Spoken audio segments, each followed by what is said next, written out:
What is going on, guys? Welcome back to the channel for the super quick video, and today we'll be talking about if skill boost is really a scam.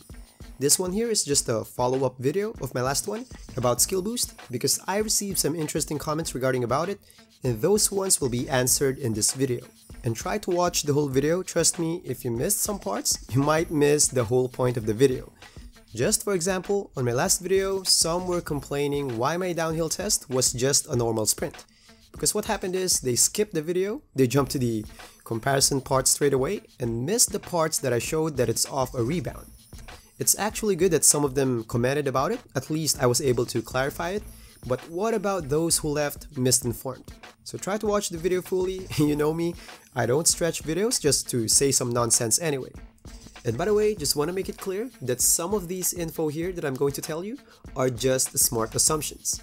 But of course, it won't just come out of nowhere, it'll be in the perspective of a badge and stat tester like me for almost 3 years. So I kinda have an idea already how 2K make all of these mechanics, like I really noticed a lot of patterns. And by the way, after watching, please let me know in the comment section what I think.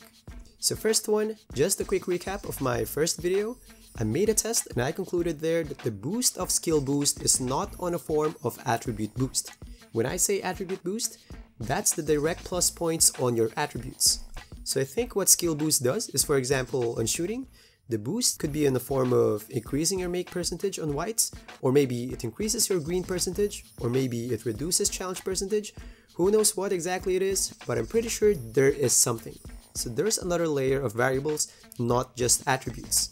So now I might ask, Toots, so what if it's not an attribute boost? Who cares? As long as that thing helps me put the ball inside a basket, I will be fine. I know what you mean, that's actually a good question.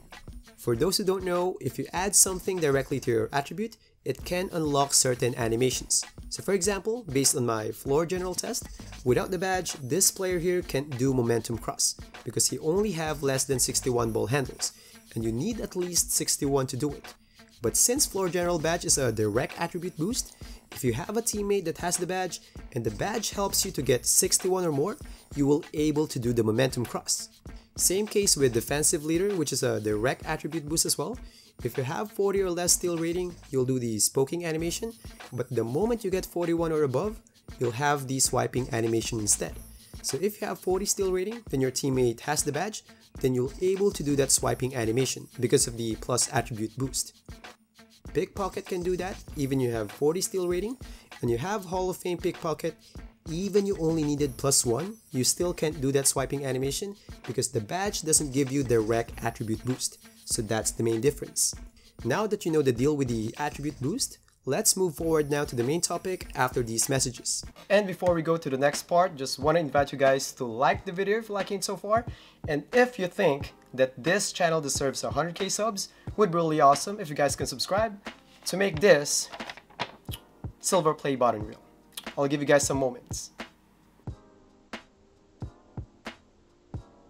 So now moving forward to the main topic, many viewers were complaining about the boost of skill boost.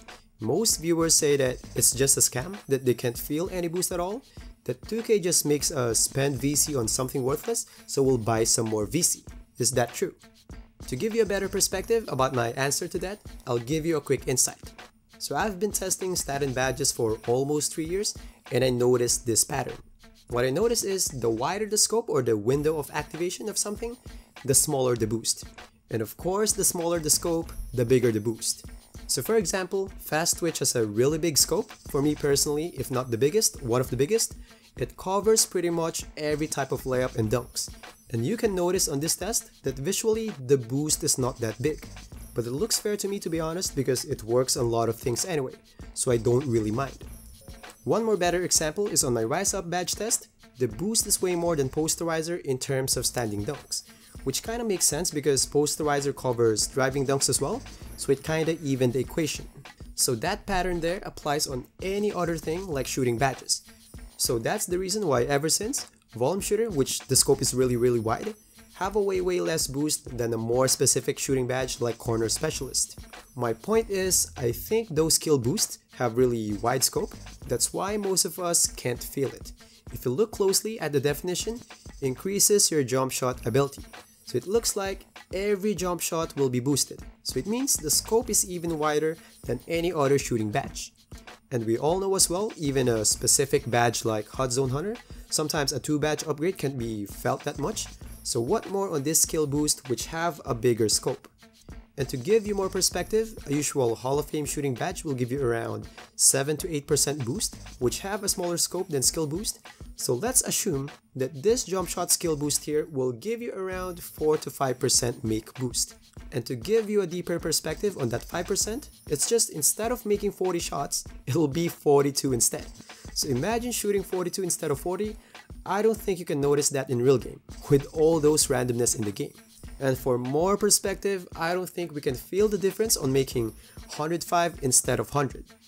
That's even the reason why when I make a shooting badge test, I take around 400 shots, sometimes even more than that, with a modded controller so input will be about the same, on an offline settings, which means no fluctuating latency, same position, same stamina as much as possible, and a lot of other things just to make it uniform, just to make that 5 to 10% boost to be visible. My point is, try not to expect so much that you can feel it, especially if the boost is so small. And by the way, one more thing that makes me think why the boost is so small is because it's almost free. I know it costs some VC, but there's no trade-off aside from VC. Like for the most part, making builds is a trade-off game, right? If you want speed, you'll probably need to give up some height. If you want inside scoring, you probably need to give up some outside shooting. If you want some defense, you probably need to give up some scoring. With skill boost, you're not giving up something aside from VC. I know it's still something, but we all know there'll be a point that you'll have lots of VC that 1500 doesn't matter much anymore for 10 games. So before we move on, just a quick recap. My main point here is that I think that skill boost is a wide scope boost. That's why the boost is so small. And no matter how hard we try, even me, it's really hard to feel that in a real game. So now going back, now I might ask, dudes, how can you be so sure that it's not a scam? That maybe 2K is just trying to trick us to buy nothing, just to spend VC. I know what you mean, I know 2K let us down sometimes, I mean a lot of times, but I don't think they will do that. Like putting something there that is totally nothing, and sell it for VC which can be bought by real money. I don't think they will do that, that's a total finesse if that's proven. I'm talking about if someone leaked the codes and proved that on the code, skill boost does nothing, man, they can be sued. So I don't think they will do it. So now, what needs to be changed? I think 2K needs to advertise it differently, maybe put something on the actual definition, like maybe they can give the actual percentage, or if they want to be more ambiguous, like we all know game devs usually want to put mystery on these things, but at least put something like gives you small boost, or whatever definition that will let us know that you're not going to get much from this one, so we don't expect. And now for the recommendation, after all these, should you buy boost? It depends. If you haven't maxed out your player yet and you need VC for those attribute upgrades, just save up your VC and spend it on your build. Only buy boost if you have lots of VC that around 1500 for 10 games or more, if you want 2 types, doesn't hurt much. In my case, my VC is floating around 100k, so I would buy it. I know it will help me somehow. So again, please let me know in the comment section what you think. Just share your opinions down below.